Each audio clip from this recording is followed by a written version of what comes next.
இல்லை, அந்த நேரத்தில் மத்திய அமைச்சர்கள் யார் யாரெல்லாம் வாய்ப்பு இருக்கிறதோ அவரெல்லாம் வருகிறோம்னு சொல்லியிருக்கிறாங்க.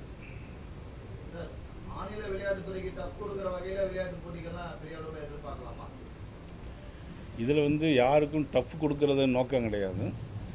விளையாட்டு போட்டிகளை வந்து பாரதிய ஜனதா கட்சியினுடைய சார்பாக அடல் பிகாரி வாஜ்பாய் அவருடைய பெயரிலே ஆங்காங்கே நடத்தப்படும்.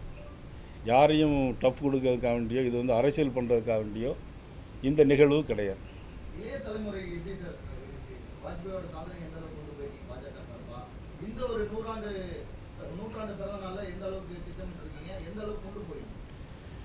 இந்த 100 ஆண்டு தினம் கொண்டாடுவது மட்டுமல்ல, ஏற்கனவே மதிப்புக்குரிய அண்ணாமலை அவர்கள் இங்கே மாநில தலைவர் வந்த பிறகு இளைஞர்கள் நிறைய பேர் தமிழகத்திலிருந்து நமது பாரதிய ஜனதா கட்சிக்கு நிறைய பேர் வந்திருக்கிறாங்க. ஆனால் அந்த இளைஞர்கள் தலைமையிலே ஒரு அணிவகுப்பு நிச்சயமாக நடைபெறும். ஓப்பன். ஆமாம், யார் வேணாலும் பங்கேற்கலாம்.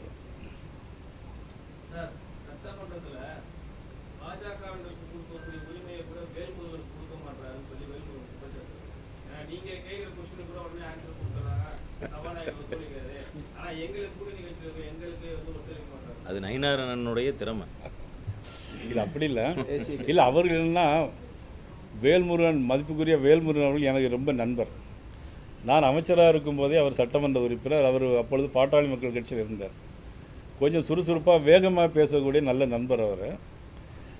என்ன அவர் கேட்க முழு நேரம் அதிகமாக கேட்குறார். அவர் ஒரு சட்டமன்ற உறுப்பினர் இருந்தாலும் கொடுக்க முடியாமல் இருந்தால் கூட சபாநாயகர் அதிக நேரம் அவர்களுக்கு கொடுக்குறாங்க. அதில் ஒன்றும் மாற்று கருத்து இல்லை.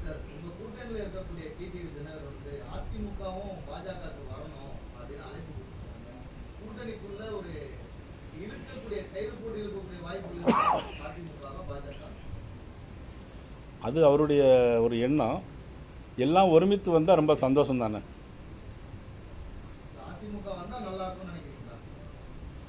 அதாவது இன்னைக்கு நடைபெறுகிற ஆட்சி வந்து மக்களால் ஏற்றுக்கொள்ளக்கூடிய ஆட்சியா அப்படின்னு கொஞ்சம் ஒரு நிமிஷம் சிந்திச்சு பார்க்கணும். அறிவிக்கப்படாத மின் கட்டண உயர்வு உங்கள் வீட்டில் வந்திருக்கா இல்லையா?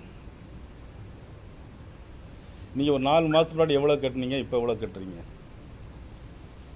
ஒரு 4 மாதத்துக்கு முன்னால் உள்ள சொத்து வரி எவ்வளவு, இப்போ எவ்வளோ கட்டுறீங்க? இது வந்து மக்களுக்கு மிகப்பெரிய ஒரு தாக்கத்தை ஏற்படுத்துது. சாதாரண ஒரு குடும்பத்தில் உள்ளவங்க யாருமே நீங்கள் பலசரக்கு ஜாமான்ல இருந்து சொத்து வரி கட்டி மின்சார கட்டணத்தை கட்டி ரொம்ப கஷ்டமான ஒரு சூழ்நிலை ஏற்பட்டுருக்கு. இது இப்போல்லாம் அந்த எதிர்ப்பு இப்போ ஒன்றும் தெரியாது. ஆனால் பொது தேர்தலில் அதனுடைய எதிர்ப்பு வெளிப்பாடுகள் தெரியும்.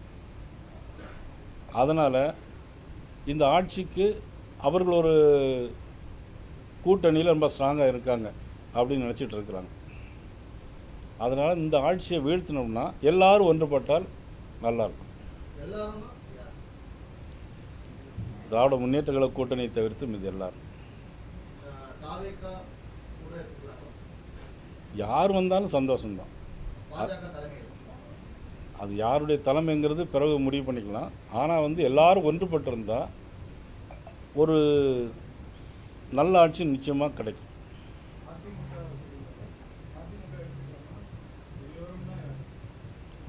நான் சொல்கிறது திமுக கூட்டணியை தவிர்த்து மற்ற எல்லா கூட்டணிகளும் எல்லா கட்சிகளும் ஒன்று சேர்ந்து பண்ணால் நாட்டு மக்களுக்கு நல்லது.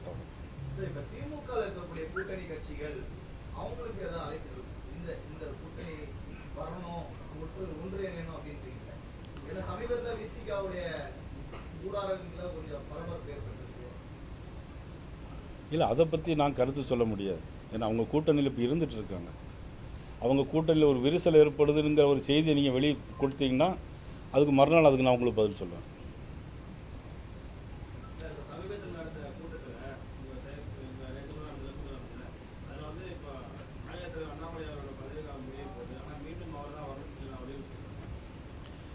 அது என்ன, ஒரு நேற்று எங்களுக்கு வந்து கோர் கமிட்டி மீட்டிங்காக நடந்துச்சு.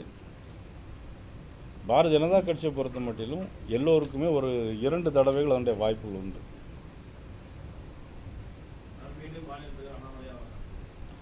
வரலாம்.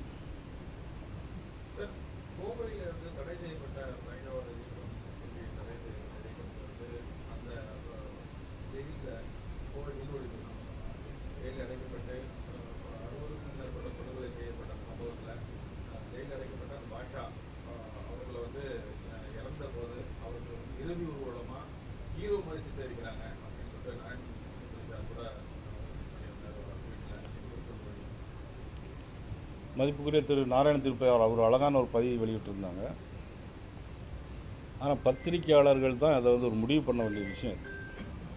இந்த பத்திரிகையாளர்கள், ஊடக நண்பர்கள், உங்களுக்குன்னு ஒரு சில அதிகாரங்கள் இருக்குது. நீங்கள் எங்கள்கிட்ட மட்டும் கேள்வி மட்டும் கேட்டுகிட்டே இருக்கக்கூடாது. நீங்களும் உங்களுடைய கருத்துக்களை இது தவறு, இது சரி அப்படிங்கிறத சொல்லணும்.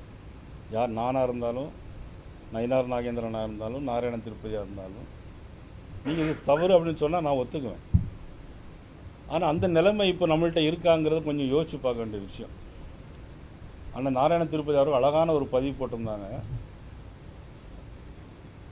60 பேருக்கு இறுதி சடங்கு காரணமாக இருந்தவர். 60 பேருக்கு இறுதி சடங்கு காரணமாக இருந்தது. இறுதி ஊர்வலத்துக்கு யாரெல்லாம் போகிறாங்க? இவங்கெல்லாம் என்ன நாட்டுக்கு என்ன சேவை செய்ய போகிறாங்க? இது உங்களுடைய பதில் என்ன? உங்களுடைய பதில்?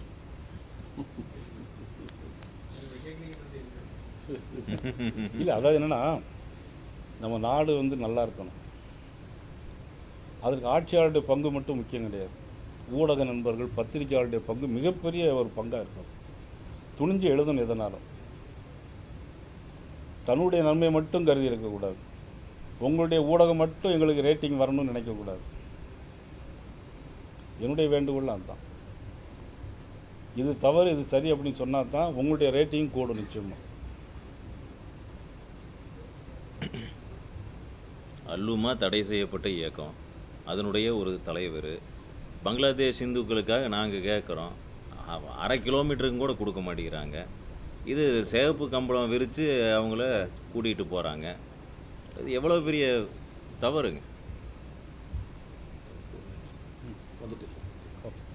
நாங்களே நேரடியாக கோயம்புத்தூர்காரங்க, அந்த நபர் அந்த இயக்கத்தினால் பாதிக்கப்பட்டவங்க. இல்லை, இதனுடைய பொறுப்பு உங்களை எல்லாருக்கும் இருக்குது. எல்லா கேமரா கண்களுக்கும் இருக்குது.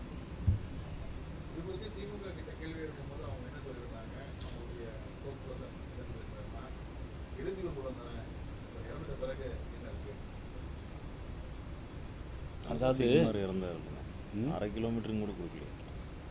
இறந்தவர் யாருன்னு பார்க்கணும். இல்லையா, தூக்கு தண்டனை போனவங்களும் நிறைய பேர் இறந்துருக்காங்க. அவங்கெல்லாம் இறுதி ஊர்வலம் நடத்துவாங்களா?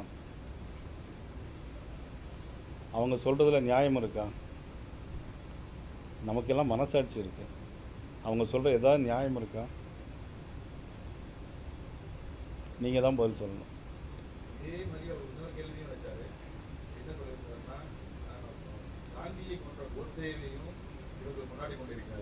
இல்லை, அதாவது தவறு செய்த யாரையும் பாரதிய ஜனதா கட்சி நிச்சயமாக கொண்டாடாது.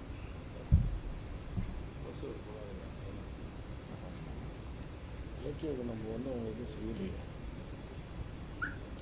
எடுக்கலையே, வந்துட்டுமே மீட்டிங் முடிஞ்சதுக்கப்புறம் வர்றாரு.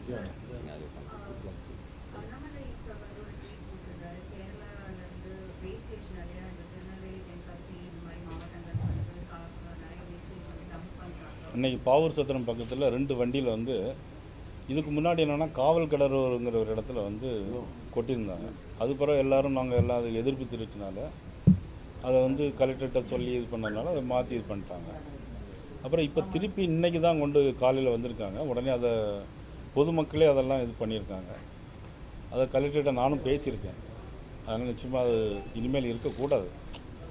அவங்க ரொம்ப ஈஸியாக நினைக்கிறாங்க, தமிழ்நாட்டில் எல்லாம் கொட்டி. இப்போ நம்ம கேள்வியெலாம் கேட்குறீங்கள, ரொம்ப ஈஸியாக 60 பேர் செத்தவர் நாங்கள் ஊர்வலம் கொடுத்துல என்ன தப்பு அப்படின்னு சொல்லி கேட்குறீங்களா? அது மாதிரி அவங்க தமிழ்நாட்டை இல்லை அவங்க திமுக தரப்பில் அது மாதிரி எல்லாம் தமிழ்நாட்டில் எவ்வளோ எல்லாருமே ஈஸியாக நினைக்கிறாங்க. மக்கள் என்ன அப்படி ஈஸியாக ஒரு அங்கே உள்ள வேஸ்டேஜ் இங்கே கொண்டு கொட்டுறாங்க அளவுக்கு இருக்குது. நான் என்ன பண்ண முடியும்? அங்கே செக் போஸ்ட்டில் காவல்துறை இது பண்ணியிருக்கணும், தடுத்து நிப்பாட்டியிருக்கணும், என்ன போகுதுன்னு தெரிஞ்சிருக்கணும், அந்த டேங்கரில் என்ன வந்திருக்குன்னு தெரிஞ்சிருக்கணும்.